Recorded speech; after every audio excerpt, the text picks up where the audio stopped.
Halo teman-teman semua, jumpa lagi dengan gua Fauzan Mario. Dan setelah beberapa waktu belakangan ini kita semua dibombardir oleh fenomena atau berita-berita yang meresahkan, yang cukup melelahkan untuk dibahas. Mulai dari fenomena kacaunya pendidikan, terus judi online, terus fenomena perdukunan yang dimarakkan oleh Bang Ferry Irwandi, dan yang terakhir fenomena Agus the Multiverse ini. Kali ini gue pengen bahas yang santai-santai aja teman-teman, yang nggak berat-berat amat, biar kita nggak mengakhiri tahun ini dengan hal-hal yang meresahkan, dan juga biar kalian nggak menganggap channel ini sebagai channel yang cuma memberitakan hal-hal buruk doang. Ya biar channel ini nggak gelap-gelap banget lah.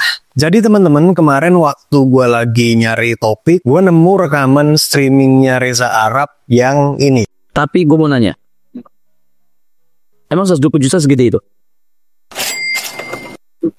Don't get me wrong, gue juga lagi BU. Cuman gue nggak paham takarannya.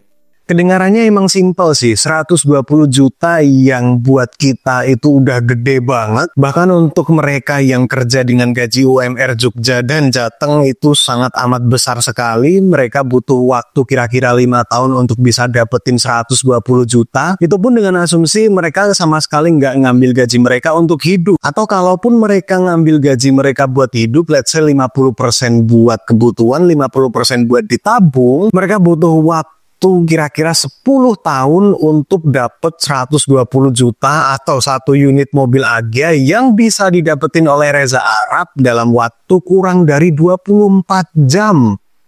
Dan seperti biasa teman-teman, semua hal yang beliau lakukan, semua pertanyaan yang dikeluarkan oleh si Mr. Trending ini selalu saja menimbulkan perdebatan di jagat sosial media di tanah air kita tercinta ini. Banyak sekali yang menghujat beliau Reza Arab ini, yang bilang kalau dia nggak tahu diri lah, dia nggak bersyukur lah, dia pick me lah, dan lain-lain. Ya emang sih cara dia ngomong, cara dia mempertanyakan 120 juta itu gede atau kecil dengan pembawaan dia yang terkesan polos, itulah yang mungkin memancing hasrat para netizen yang maha benar ini untuk menunjukkan seberapa kritis mereka, seberapa pintar mereka dengan menggerakkan jempol sakti mereka untuk melancarkan serangan mental yang masif di kolom komentar. Yang mana sebenarnya kalau kita dengar penjelasan Reza Arab di video dia yang lain tentang kenapa 120 juta itu kecil buat dia, ya menurut gue sih masuk akal sih pak. Kenapa 120 juta kecil bagi gue? Gue gak bahas party, gak usah bahas party. Expenses rumah gue yang harus gue keluarin setiap bulannya per tanggal 2. Per tanggal 2 gue harus keluar 150 juta sekian buat expenses rumah gue. Itu kenapa gue bilang 120 juta kecil. Itu 150 juta bukannya foya-foya ya, itu tanggung jawab gue. Nah, ini yang menurut gue menarik untuk dibahas teman-teman, karena seringkali masyarakat kita itu menganggap bahwa peningkatan penghasilan itu akan sejalan dengan peningkatan kebahagiaan, peningkatan kesejahteraan, atau peningkatan lifestyle. Terutama mereka yang umur-umur 20-an awal, yang baru awal-awal merintis karir dengan gaji yang masih standar level staff atau mungkin UMR, dengan segala keterbatasan yang ada di hidup mereka sekarang. Seringkali mereka mikir kalau seandainya gaji gue lebih gede dari yang sekarang, seandainya penghasilan gue lebih besar berkali-kali lipat, pasti hidup gue akan lebih bahagia, gue lebih sukses. Ya memang itu nggak salah sih, tapi pada kenyataannya peningkatan penghasilan itu kadang juga diiringi dengan peningkatan tanggung jawab juga. Dan itu yang seringkali orang lupa pak. Dulu pun gue juga berpikir hal yang sama teman-teman. Waktu awal-awal kerja, kira-kira umur gue masih 23, 24, 25. Waktu gaji gue masih standar UMR 5 jutaan lah kira-kira. Gue juga mikir kalau seandainya gaji gue lebih besar, pasti hidup gue akan lebih bahagia.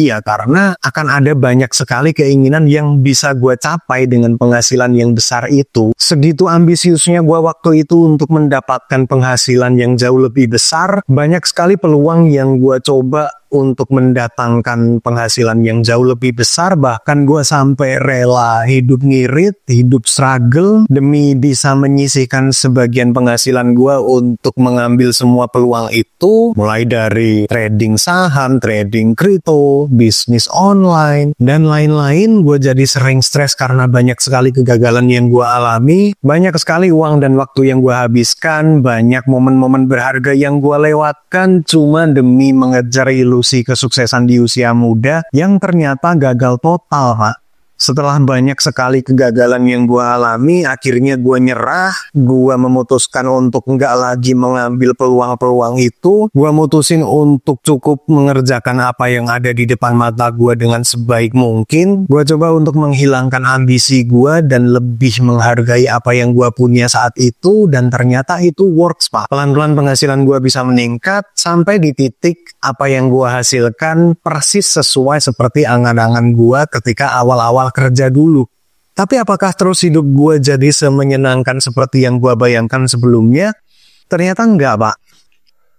Gue baru sadar ternyata peningkatan penghasilan yang gue dapet itu diiringi dengan tanggung jawab yang semakin besar, yang membuat gue tetap tidak bisa memenuhi apa yang gue inginkan seperti apa yang gue bayangkan dulu. Sekarang mungkin dari total semua penghasilan gue yang bisa gue nikmatin untuk diri gue sendiri ya, di luar semua tanggung jawab gue, anak, istri, dan segala macem, paling cuma 10% atau bahkan 5%. Sementara dulu waktu gue masih awal-awal kerja, waktu gaji gue masih UMR, gue bisa nikmatin penghasilan gue di luar kebutuhan pokok itu kira-kira 50%, bahkan lebih. Dan secara nominal, 50% itu jauh di atas apa yang bisa gue nikmatin sekarang. Apakah terus gue menyesali hidup gue sekarang? Sama sekali enggak, Pak. Gue sangat mensyukuri apa yang gue punya sekarang. Gue bersyukur dengan penghasilan gue sekarang, gue bersyukur dengan kehadiran keluarga kecil gue sangat mensyukuri pekerjaan yang gue lakukan, dan bahkan gue juga bersyukur dengan semua tanggung jawab yang sekarang gue pikul sebagai kepala keluarga. Tapi kalau seandainya dulu gue nggak seambisius itu, gue yakin pasti akan ada lebih banyak hal yang bisa gue nikmatin. Paling nggak gue bisa sedikit memenuhi keinginan gue meskipun dengan gaji yang nggak banyak. Gue bisa nongkrong sama temen-temen, dapetin momen-momen yang mungkin akan gue kenang nantinya, dan pasti gue akan dapat lebih banyak memori-memori baik yang buat gue lebih mensyukuri apa yang gue punya saat itu. Sementara sekarang, di saat gue baru sadar tentang betapa berharganya hal-hal yang gue tinggalkan dulu demi ambisi untuk mengejar sesuatu yang ternyata tidak menghasilkan apa-apa, semuanya udah terlambat, Pak. Gue udah nggak bisa lagi leluasa untuk memenuhi keinginan gue karena banyaknya tanggung jawab yang harus gue pikul,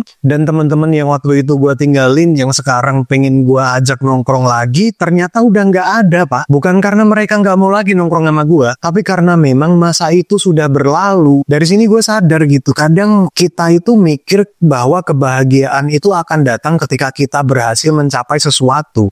Padahal kebahagiaan itu adalah saat kita bisa menghargai apa yang kita punya sekarang.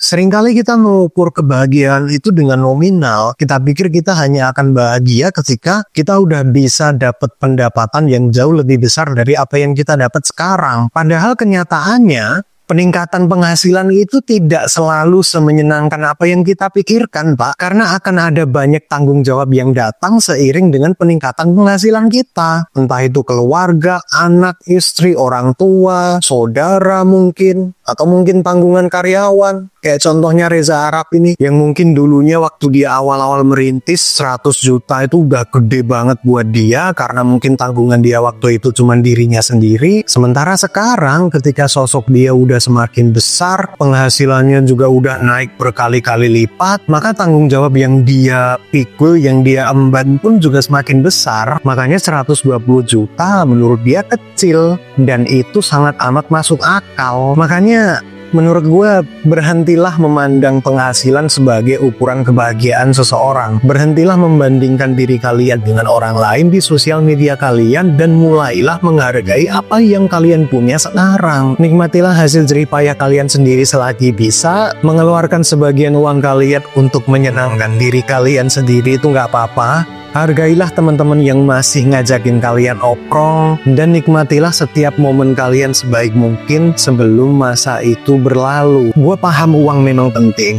Tapi percayalah teman-teman, tidak semua hal bisa dibeli dengan uang. Secangkir kopi di kafe mungkin kalian bisa beli pakai duit kalian yang banyak itu. Tapi waktu dari teman-teman kalian, obrolan yang berkualitas, tawa lepas kalian di tongkongan, itu sampai kapanpun nggak akan bisa dibeli. Kebahagiaan kalian ketika kalian bisa beli barang yang kalian pengen dari gaji pertama kalian itu nggak akan ternilai harganya. Jadi yang mahal itu bukan barangnya, tapi kenangan, momen, dan memorinya itu loh yang sampai kapanpun nggak akan bisa dibeli. Jangan sampai ketakutan kita akan masa depan, ambisi kita untuk meraih kesuksesan itu justru membuat kita tidak menghargai apa yang kita punya sekarang. Jadi ya nikmatin aja momennya, hargai apa yang kalian punya sebelum masa ini berlalu.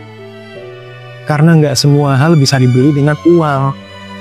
Oke, itu aja teman-teman yang bisa gue sampaikan. Mudah-mudahan bermanfaat. Silahkan tulis apapun komentar kalian di bawah. Dan sampai ketemu di video selanjutnya. See ya.